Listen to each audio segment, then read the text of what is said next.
ములుగు జిల్లాలో అద్భుతం వెలుగు చూసింది. సమ్మక్క సారక్క సెంట్రల్ యూనివర్సిటీ నిర్మాణ పనుల్లో పురాతన చరిత్ర బయటపడింది. ప్రేమ్నగర్ వద్ద వర్సిటీ ప్రహరీ గోడ కోసం జేసీబీతో తవ్వకాలు జరుపుతుండగా వందల ఏళ్లనాటి పురాతన ఆలయ శిలలు బయటపడ్డాయి. అయితే ఆ రాళ్లను కదిలించే క్రమంలో ఒక్కసారిగా 3 నాగుపాములు ప్రత్యక్షం కావడంతో అక్కడున్న వారంతా భయాందోళనకు గురయ్యారు. జేసీబీ డ్రైవర్ భయంతో అక్కడి నుండి పరుగులు తీయగా వెంటనే యంత్రం ఆగిపోవడం స్థానికంగా చర్చనీయాంశమైంది. ఈ ఘటనతో అధికారులు అప్రమత్తమై పనులను నిలిపివేశారు. పురావస్తు శాఖ పరిశీలిస్తే తప్ప ఆ శిథిలాల వెనుక ఉన్న అసలు రహస్యం బయటపడదని స్థానికులు అంటున్నారు.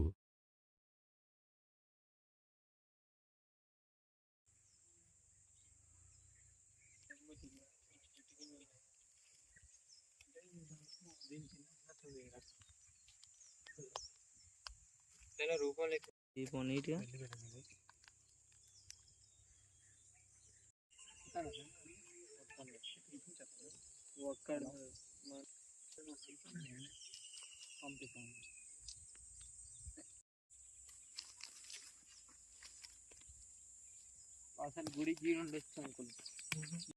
తెలిసిన చెప్పు వాట మీడియాలో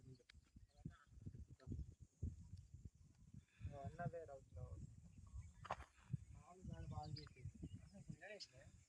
అంటే ఈయన